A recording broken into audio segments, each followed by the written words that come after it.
This week I'm testing the hybrid RAV4 Cruiser, and these are my top 3 family-friendly baby drive features.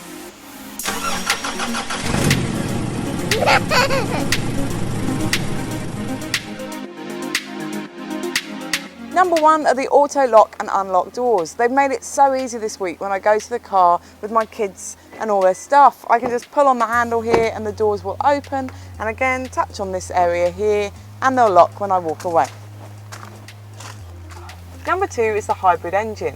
It's a lovely quiet start and a lovely quiet smooth drive too. I can drive my kids to sleep and then sit with the engine running and the aircon on, and I'm not chewing through fuel.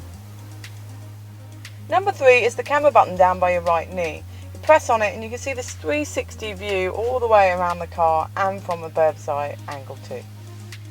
I have loved driving the RAV4 this week with my family.